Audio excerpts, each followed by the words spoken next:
The stage when children grow up and leave their parents' home is always exciting. How will their life turn out?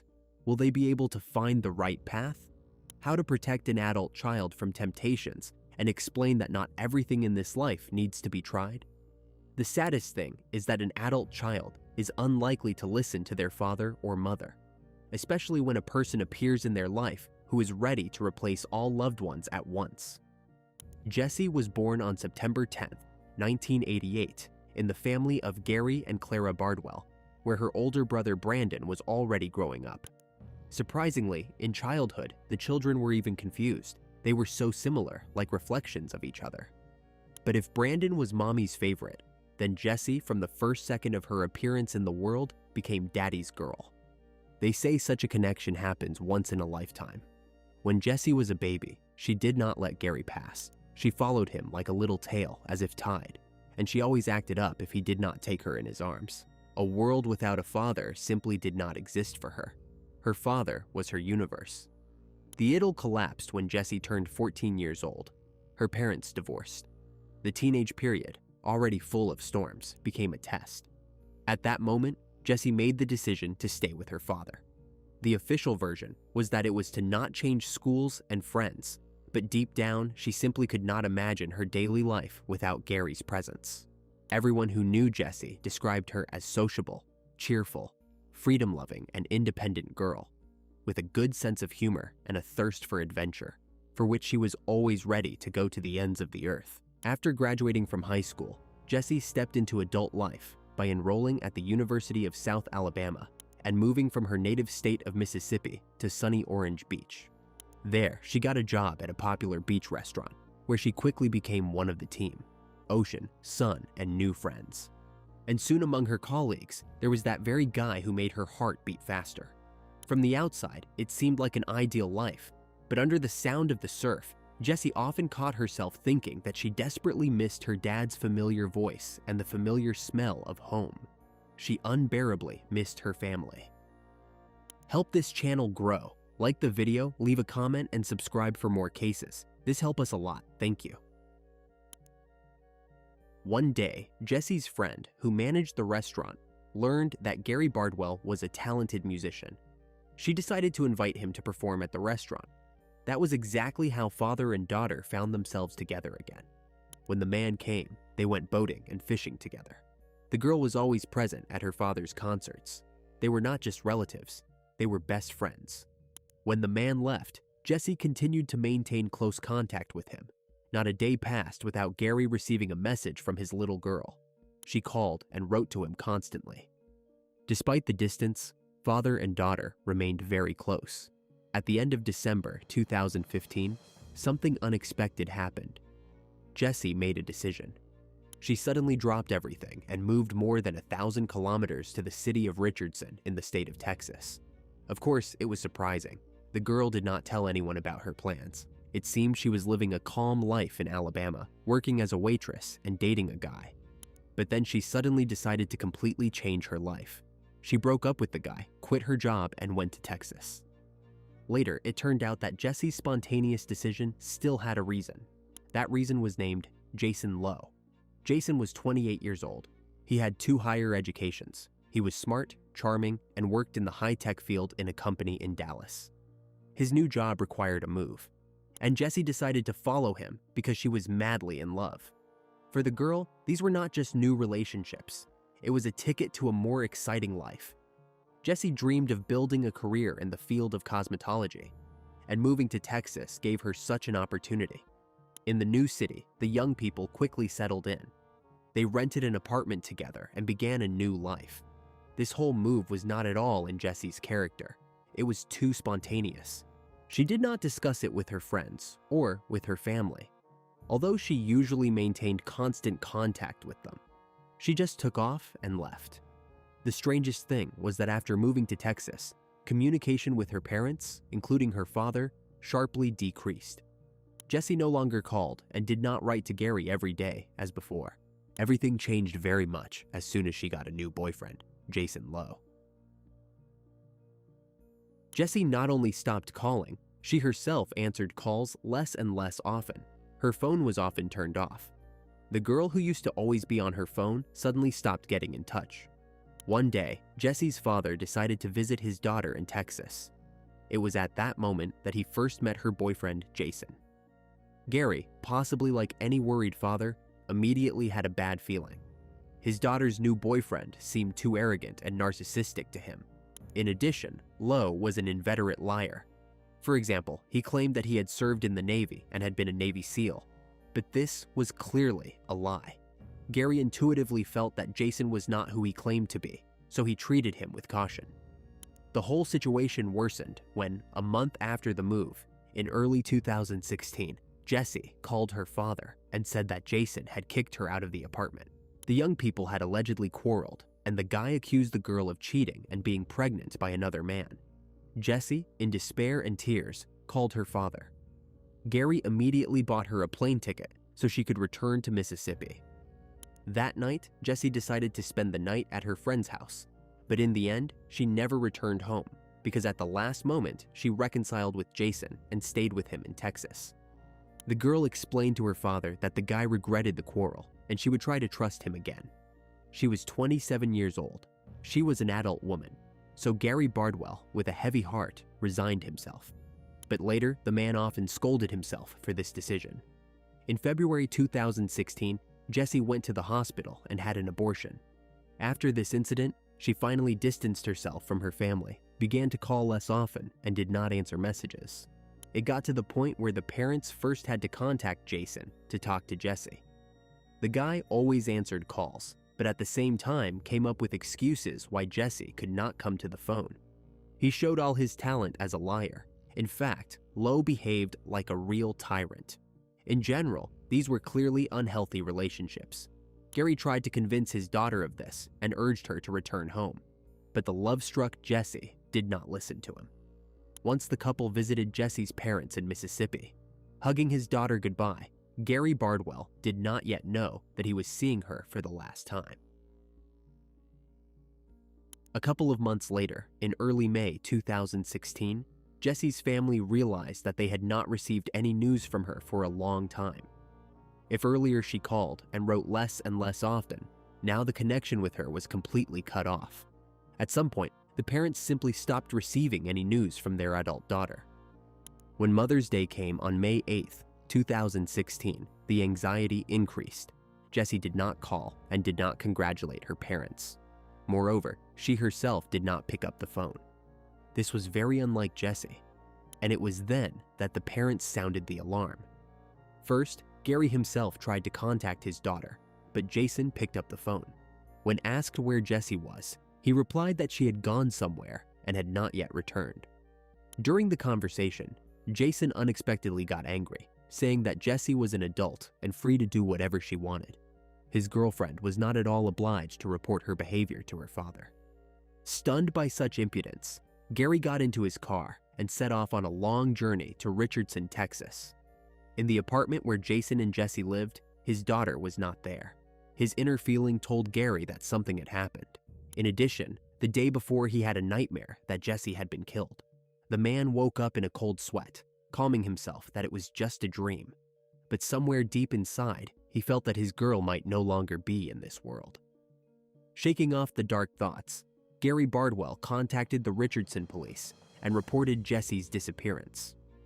Law enforcement officers immediately began searching and went to the apartment to talk to Jason Lowe. The young man assured them that Jessie had gone shopping and would be back soon. Over the next 24 hours, the police repeatedly came to the apartment, but Jessie never appeared there. The investigators pressed the guy, and he stated that it turned out he had not seen her since May 8th, since Mother's Day.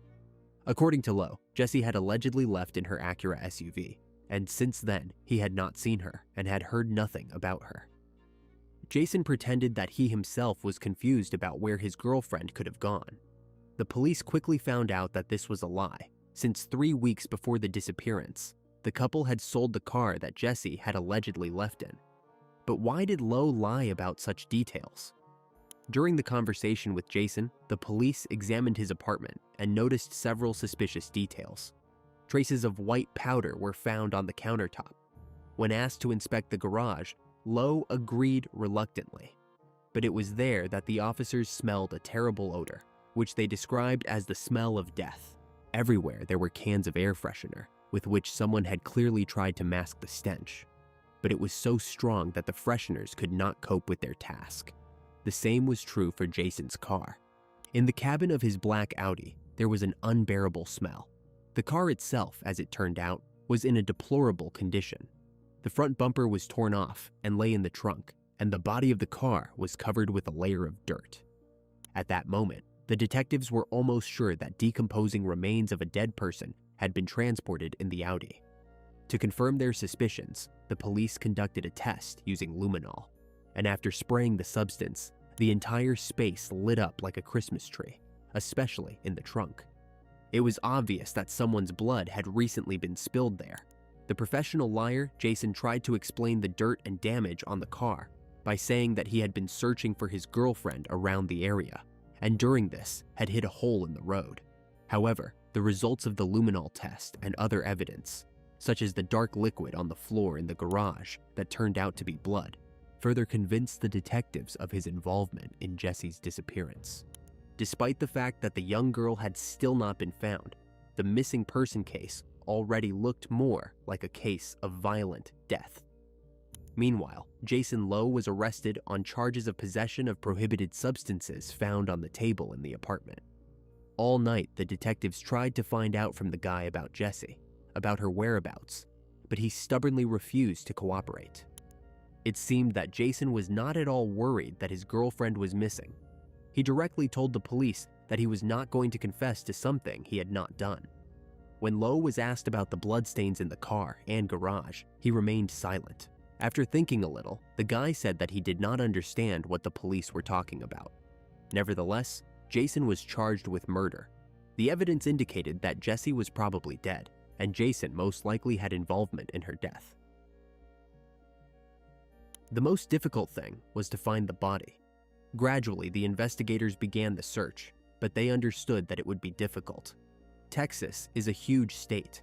There are many rivers, many lakes, a lot of ponds and fields. In Texas, there are millions of places where remains can be hidden, and Jesse's body could be anywhere.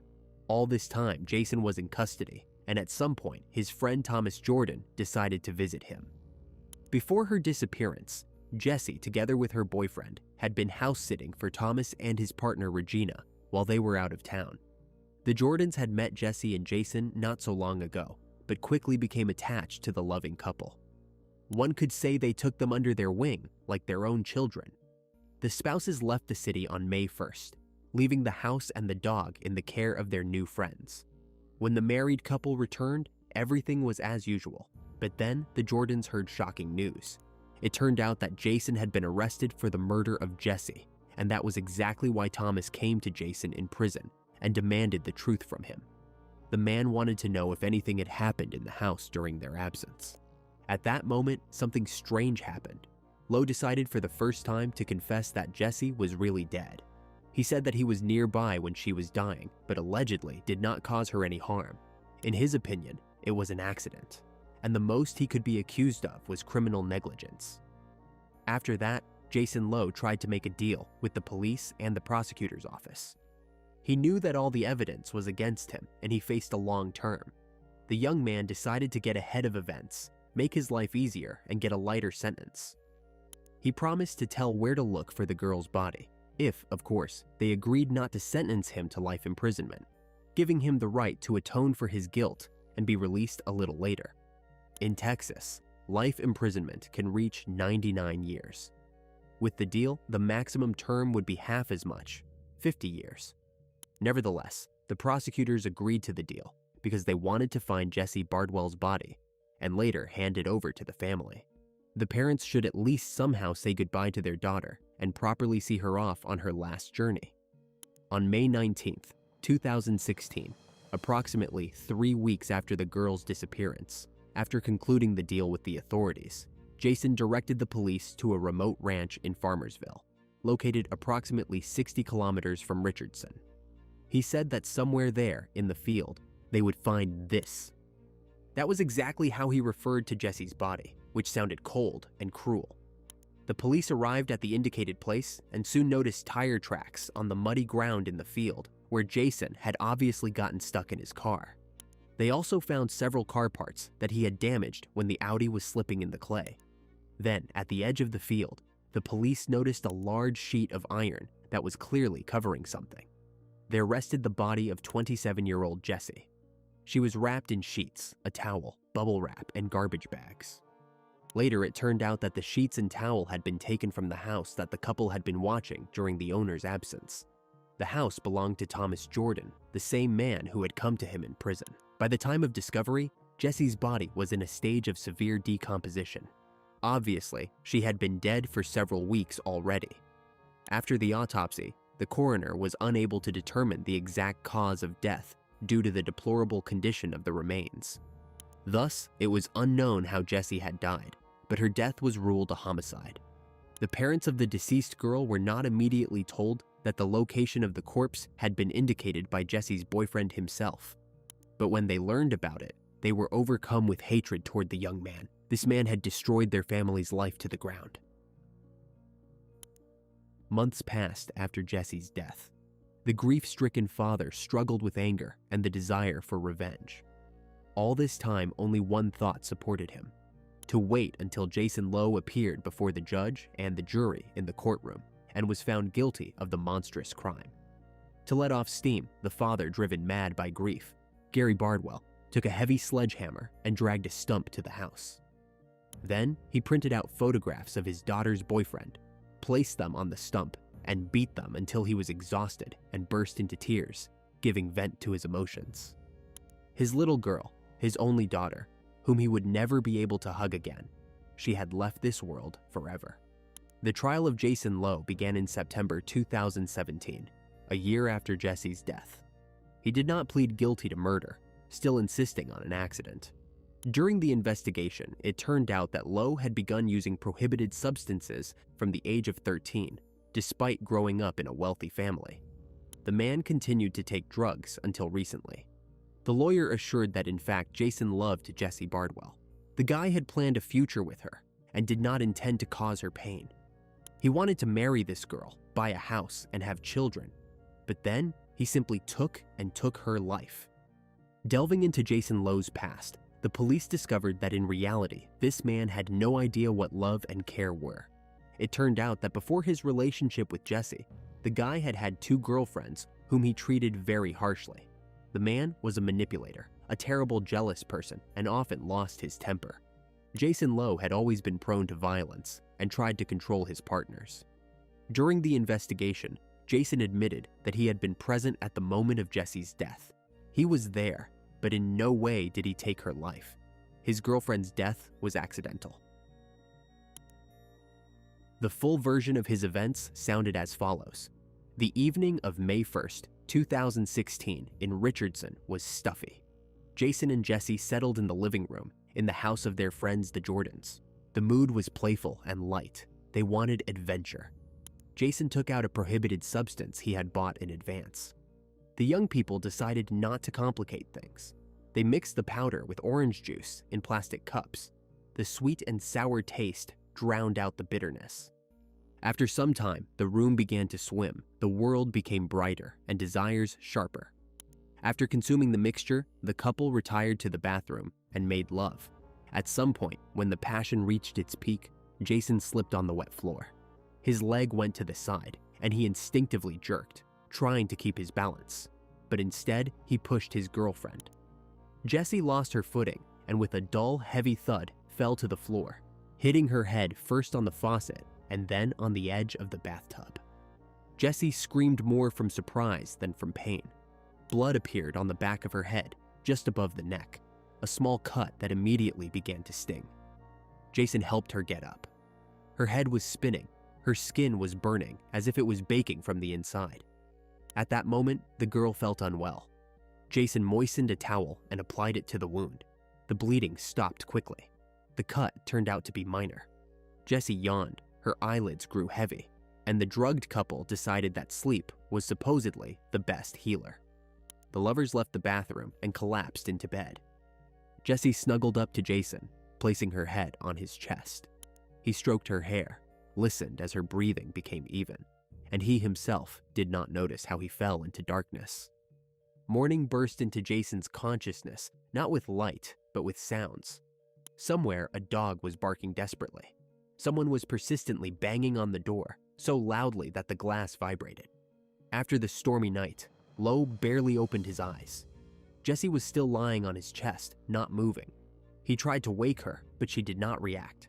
Jason sat up in bed, and Jesse's head rolled limply onto the pillow. Her eyes were closed, and her mouth was slightly open. He shook her by the shoulder again. Her head swung from side to side like a rag doll. A cold horror crawled from the back of his head down his spine.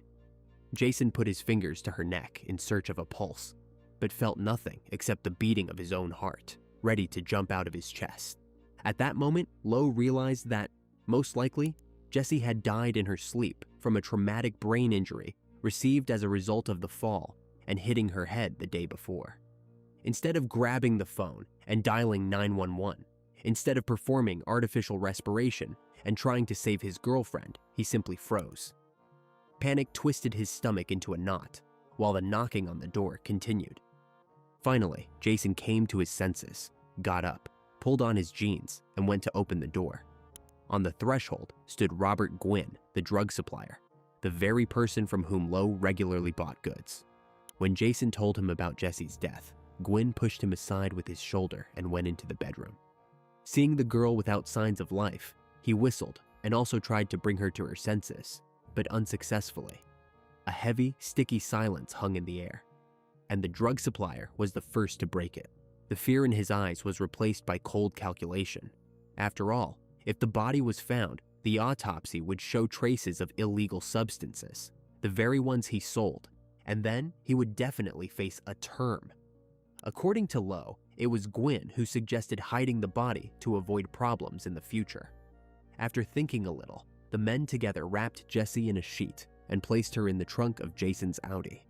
Gwynn ordered the body to be hidden on a nearby farm, but Lowe simply left it in the car, in the garage near his apartment.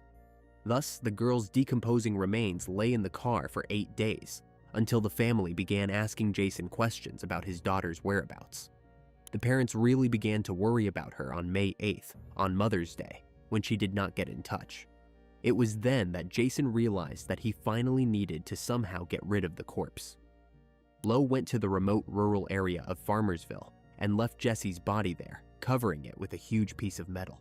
The remains were discovered only 10 days later. Severe decomposition did not allow the medical examiner to establish the exact cause of death, and now the defense claimed that Jesse's death was an accident. According to the defenders, Jason was a friendly and nice guy. He himself was very traumatized by the death of his beloved girl. However, Jason's further behavior immediately after Jesse's death spoke to the contrary. While Jesse's dead body was decomposing in the trunk of his car, the authorities discovered that Lowe had been texting other women on the internet and also sending them photographs of his genitals. The man was in his apartment and at that time was flirting in correspondence with others. Of course, Lowe felt absolutely no guilt, and this emphasized his painful and perverted nature. Jason also continued correspondence with Jessie from her phone for several days after her death, in order to create the illusion that she was still alive. When the trial came to an end, the jury delivered a guilty verdict, not believing the story about the accident, and found Jason guilty of the death of 27-year-old Jessie Bardwell. Under the deal, the judge sentenced Lowe to 50 years in prison, with the condition that he serve at least half of that term before he could apply for parole. Despite the fact that Jason did not receive the maximum term, he remains in prison to this day and continues to insist on his innocence. After the death of his beloved daughter Jessie, Gary Bardwell, who is a talented musician, wrote a song wishing to preserve the bright memory of his daughter. Meanwhile, Jason Lowe is already fully preparing to be released from prison. The guy continues to correspond with other girls. The only question is whether such justice can protect Lowe's new acquaintances from new tragedies. If you are finished watching, you're a real fan of true crime. Subscribe to the channel, turn on notifications, and give it a like. See you in the next video.